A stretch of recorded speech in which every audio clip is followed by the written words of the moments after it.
Hello, and welcome to lesson 21 of the Learning Guitar series. In lesson 19, we introduced the concept of Dorian and minor, and we looked at E minor shape, so in this case G minor, and as always on the guitar, we're transposing things. In this lesson, we're going to look at the following shape, the following cage, and in particular, we're looking at the shape of D minor.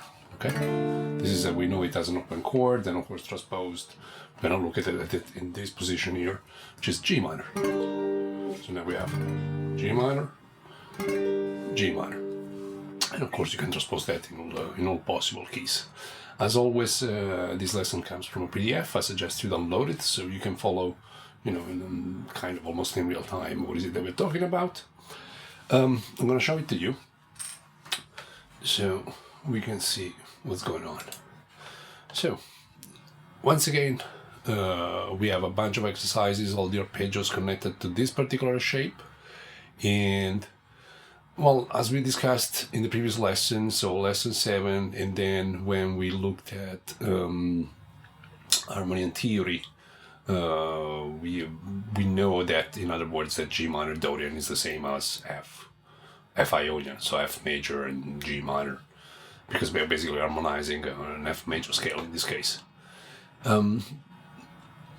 So let's look first of all at the arpeggio. It's actually pretty simple. So as I say, let's do this in G. So we're looking at this particular shape and then this particular shape, and now we connect them. So this is your G note, this is your flat 3, and this is your 5. Okay. Then you have flat 7 with a 6th, add the 9, 7, 9, 6, 9, and 11. That's what we're exploiting starting from the root note. Of course, there is always like a cage-related arpeggio, which in this case is going to be this one. And, well, you'll find it in the PDF, obviously. In this case, since we're exploiting everything we have available in this particular area of the neck, we're starting from a flat 3.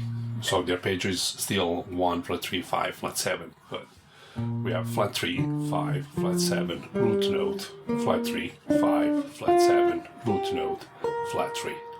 And in the course of the PDF, we'll look at how to connect this shape with the previous one, or how to go from major to minor within the same area, and other interesting, things we can do with that. As always, you might want to practice these arpeggios in various manners, as highlighted. And so these are basically all the arpeggios I just performed to you. And this is the 2 octaves one. I'm going to show them to you in a second. And this is basically how you want to practice them. I'll give you like an example, okay? In this case, the example is written like as in minor 7, but you can apply this exercise to minor 6, minor 9, and then 9. I showed this to you before in other lessons, but just for those that never seen these lessons before, I'm going to show it to you just quickly. So basically, you take one arpeggio shape. So let's say we're taking just a triad, and you might want to move it up the neck. Right now, I'm repeating it 3 times before moving chromatically, but you can always do it just once you're familiar with the shape. Backwards and alternated.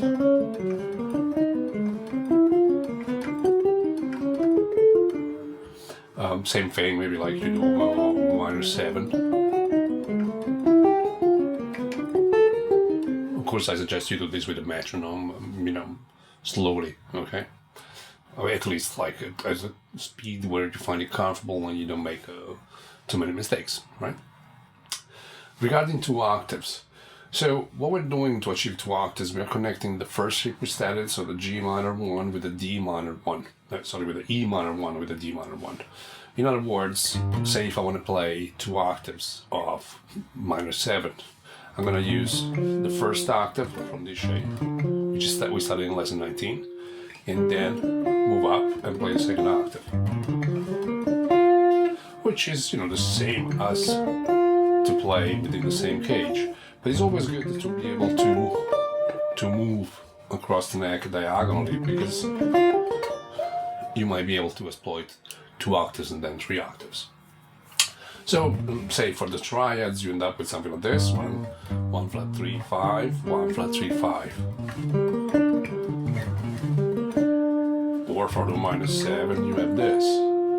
-6, again, you might want to decide if you want to do it this way, the 6th I'm talking about, or this way. And anyway, without me talking too much, everything is like written in the PDF, and for those of you who know my lessons by now, you know that the PDF is pretty much self-explanatory, so you can just go through it. Instead, let's discuss the things which might be like interesting, and trying to discuss a bit the logic why I'm asking you to do certain things. So here are the exercises related to all the arpeggios, and here is the same but applied to the cage system -7 in that particular shape.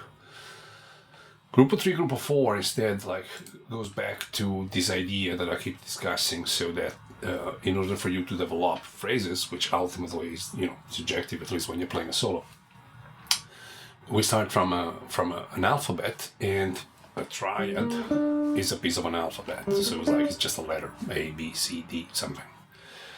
From that, before phrasing, we need to learn how to do words. So this is the middle section that a lot of people seem to be skipping. And this kind of exercises, like group of 3, group of 4, really helps you in developing that kind of idea, this middle area. So group of 3, in other words, so you have this arpeggio, which is -7 in the cage system kind of approach, and we're just playing it group of 3.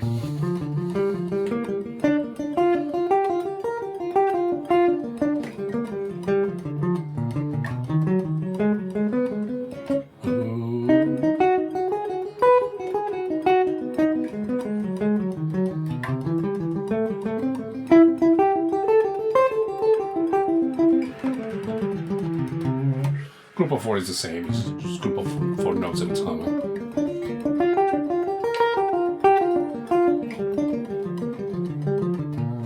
And of course, do it in all keys, like move chromatically up, because that, by looking at the guitar, actually, unlike me now looking at the camera, so that you can not only develop your muscle memory, but also your photographic memory. Most of people seem to remember very easily, say, if they have to play a minor kind of arpeggio, they tend to remember this shape more often than not. So if C minor, they're gonna visualize this, right, or this, when we'll look at this shape in the future. And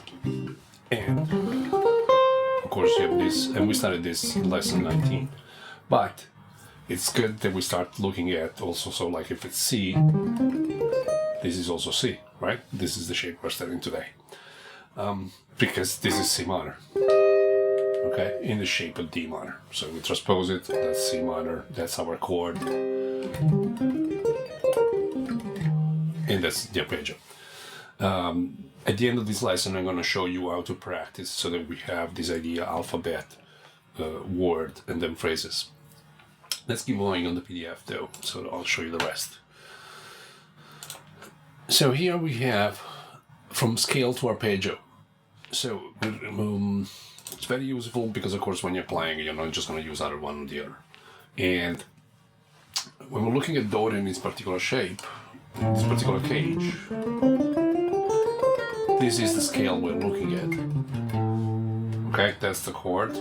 And the shape, actually, you studied already in week 7, lesson 7, and is the shape of C major. So basically, again, you're looking at F Ionia, right?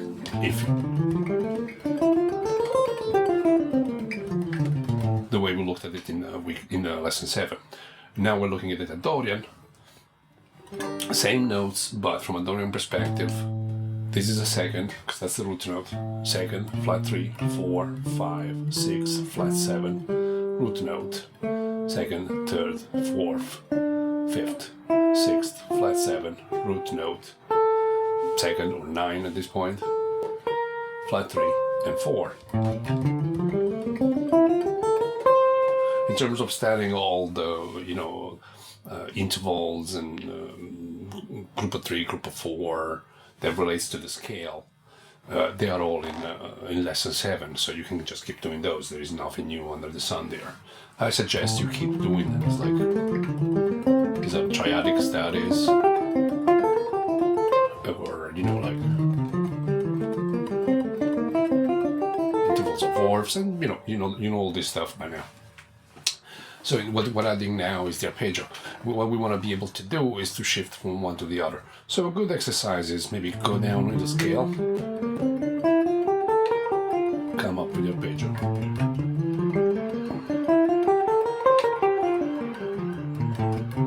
And again, you can do this chromatically. Hard to talk and play. And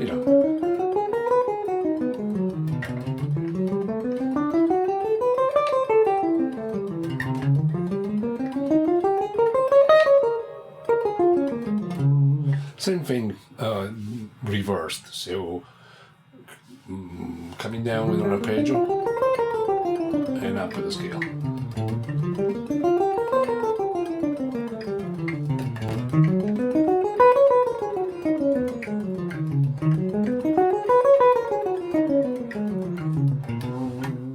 So that's very useful in terms of you shifting from a scale to an arpeggio, obviously. The next exercise is a group of exercises. So from chord 1 to chord 2. If you missed my lesson on harmony and theory, I think it's lesson 16. In this case, from chord 1, chord 2, if we're still working in the key of G, means F major, G minor. Okay, because G minor, Dorian is chord number 2 for F major. So staying in the same cage, we're looking at F major 7 arpeggio, going into G minor. So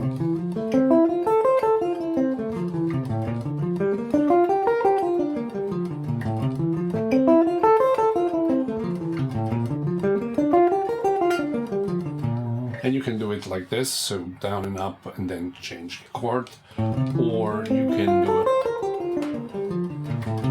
that's major, that's minor. And of course all the possible variation. You can down minor, up major. And when it's arpeggios, you can really hear the chord change, right? From a scalic point of view, you will not hear any difference. This is F Ionian. This is G Dorian.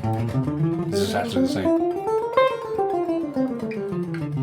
But when you play the arpeggio, you hear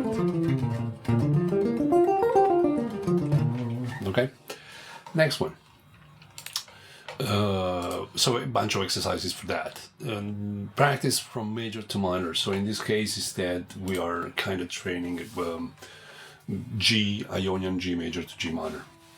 In this particular cage, so we're basically going from this G major to G minor. So that's your G major, that's the G minor.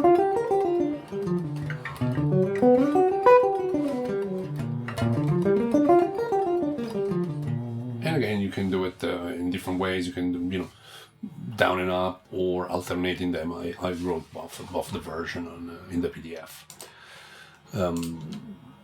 Keep going, and we have connecting shapes. So what that means is, now that we have 2 shapes of Dorian that we learned, we know the scales. So that's G minor,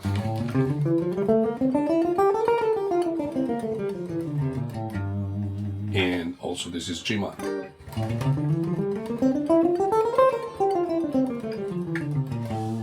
We need to learn how to visualize and connect the two. When it comes to the arpeggios, for example, you can, that's for example minor 7,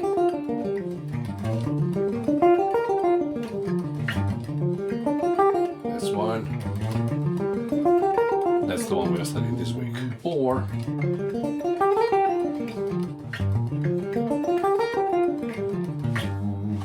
down in a way, up in the other, or kind of the opposite. Let's see.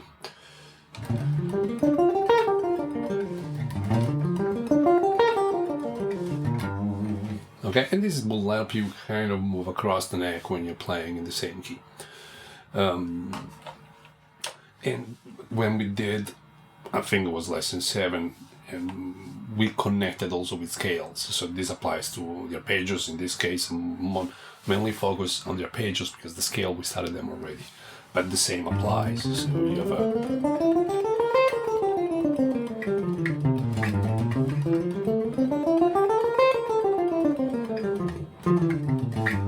okay.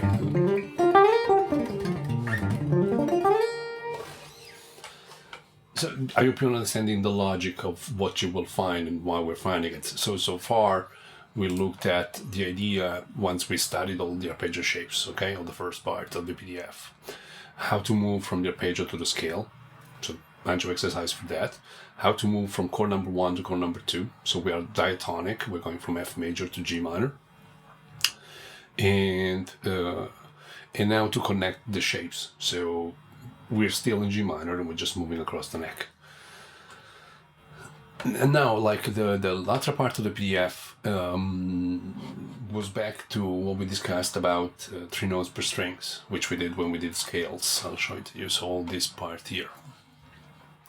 And that's interesting, and 3 notes per string can be very interesting because also helps you visualize the 2 shapes in one bigger position. So if you look at it from this point of view in terms of scale, in this case I'm going across both shapes.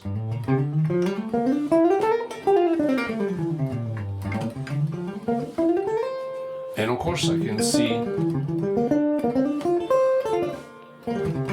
our arpeggio shapes are a way of approaching the same scale and notes slightly differently if compared to if I was staying within the cage kind of system. So where this is one scale and this is another scale, and this is with 3 notes per string. So I wrote in the PDF after clarifying this idea a bunch of ideas you can practice that combines the 2 things. Let's take combines the 2 shapes into this. Let's call it 3 notes per strings, but actually, when it comes to arpeggios, it might be 1 note per string. But I think you get the picture in terms of having wider type of stretches. So, for example, you might have things like this. These are all notes that belong to Dorian. And these are kind of like, can be interesting.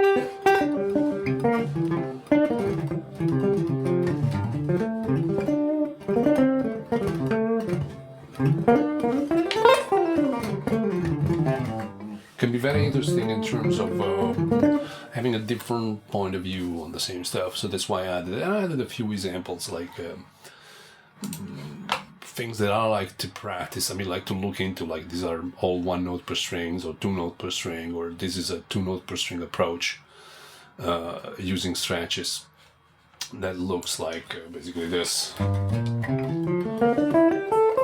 So if you have a G minor, I'm actually gonna loop it.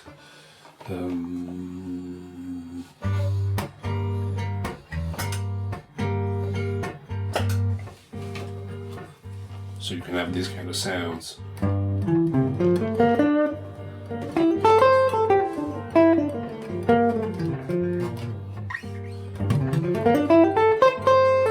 It's almost like pentatonic in terms of what 2 notes per string. That's your pentatonic sound. Okay.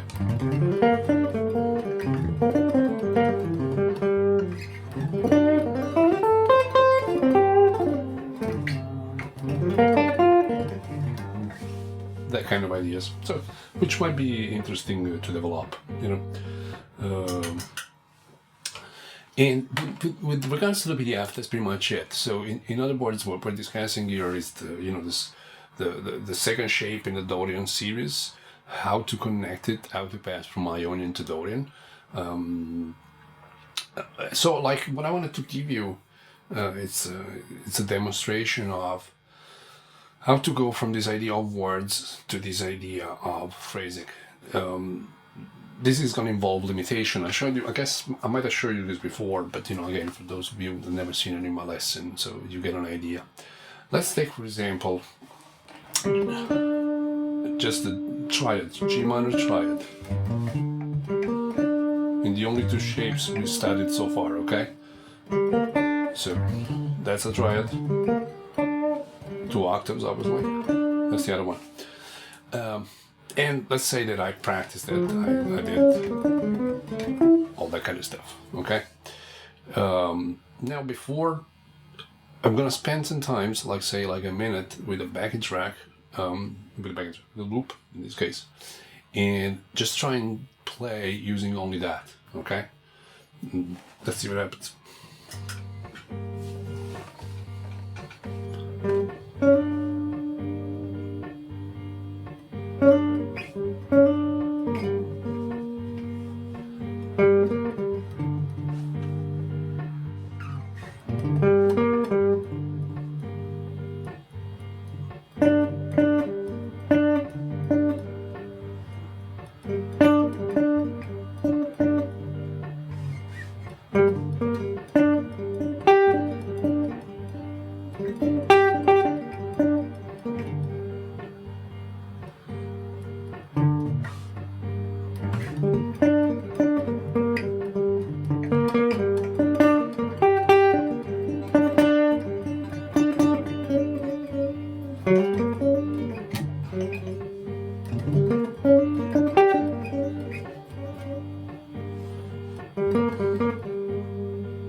Okay, now let's add a fourth note to this. So, and as you see, that's the limit. Trying to make phrases only using that particular word that you just learned.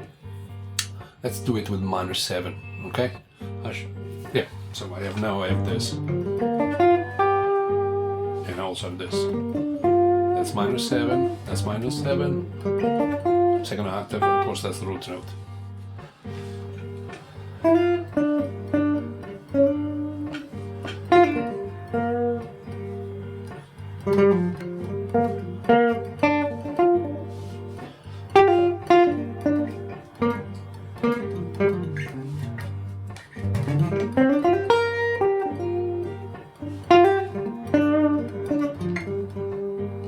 Group 3.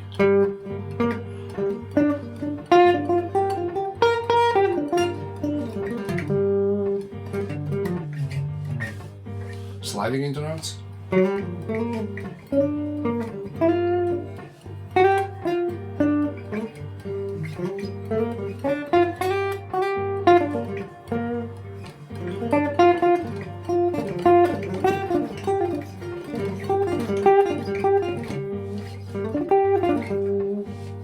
That's still minor 7. And again, you can try that with minor 6, 9. So it's 2 octaves.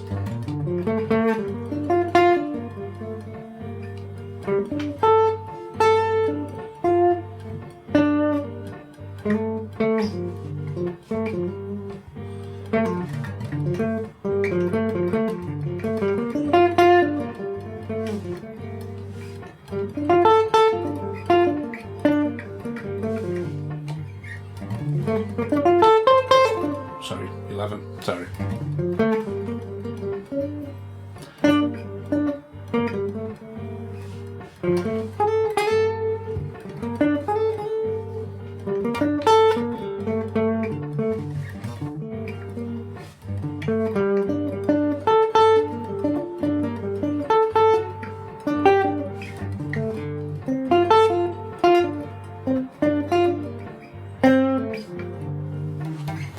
Okay, and of course you can do the same with the scales, and the approach would be the same.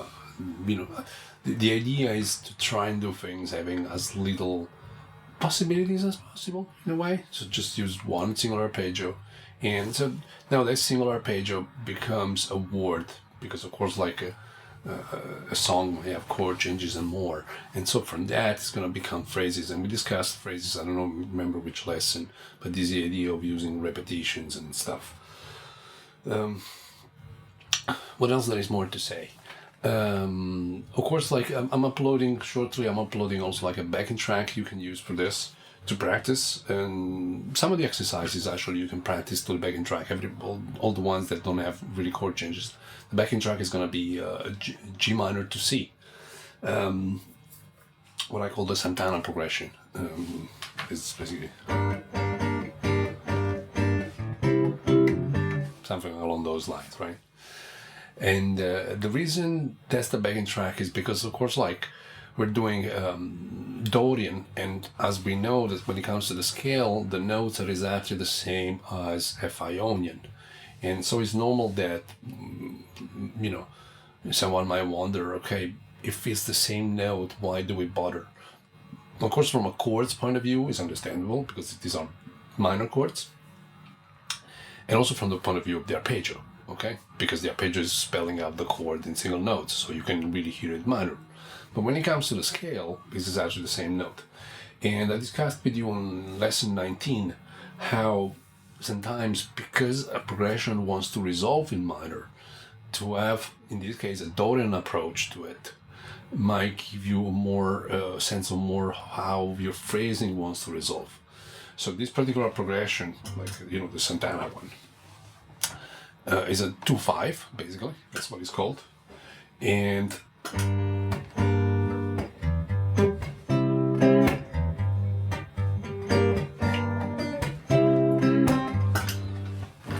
it definitely wants to resolve in minor, no? Right? That's G. I'm sure, like for those of you that play in bloods of pentatonics,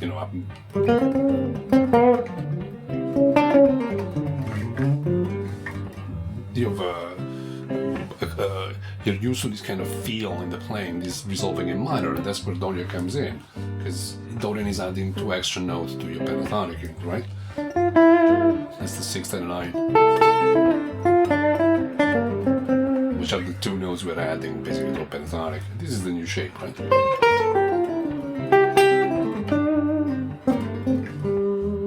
So the scale with the addition of the arpeggios is giving you, the arpeggios are giving you landing notes, so you can phrase on the scale, even like such a body. That's my root note. 5th, flat 7, 9, 11, 9. Root note. That's the arpeggio I'm having in my mind as a reference for the chord. That's G minor. That's G minor. And these are my intervals. First, flat 3, 5, flat 7, 6, 9, 5th, 9, and we can go on. 5th, 3. And the scales is the notes in between, right?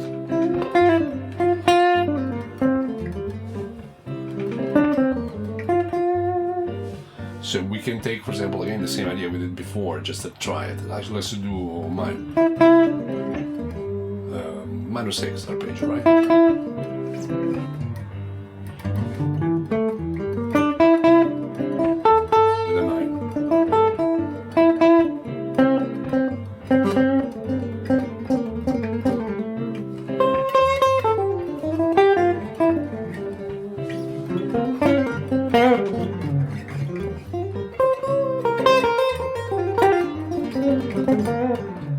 Three notes.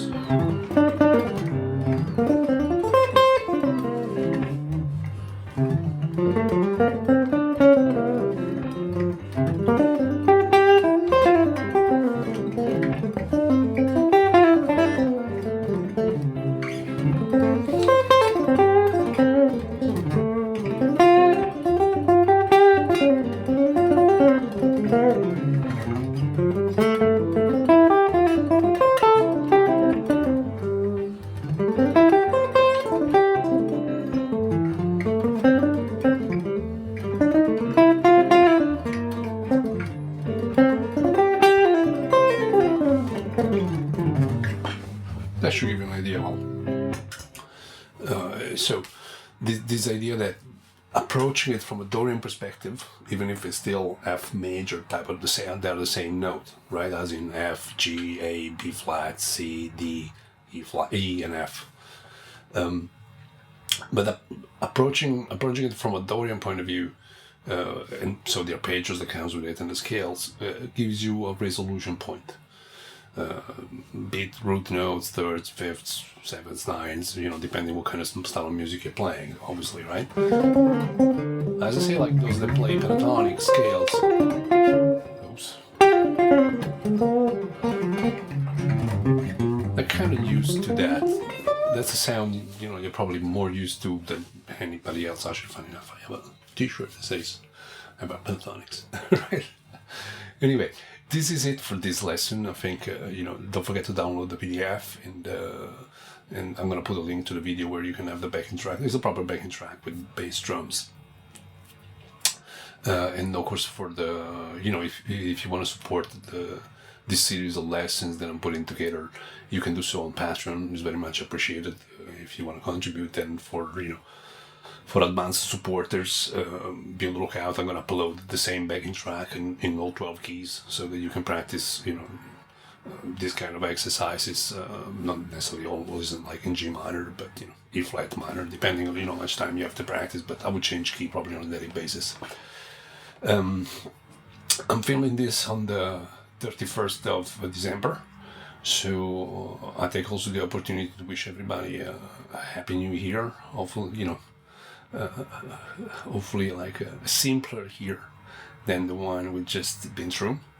As I said in March when I started this particular project, this COVID thing has been tough, and especially for musicians. I mean, especially it's been tough for a lot of people, obviously, but our industry is suffering. Let's put it that way. For those like me, or that have been musicians for a living for the last 15-20 years, it's challenging. But this is still my contribution towards all the people that has been forced at home and have a passion for guitar. They want to learn a little bit more about it. So the lessons are still free, and the PDFs you can download, and by now you can collect them because it's probably up past 200-300 pages worth of PDFs by now. I don't know, I haven't counted them. So I sincerely wish you a 2021 which brings all the things that you wish for in a way. And as I said, if you want to support the project, you can do so on Patreon, and feel free to leave comments or suggestions on way you think I can improve on this. And yeah, that's pretty much it. I'm trying to think if there is anything else. It's been a pleasure as always, and until next time, Happy New Year.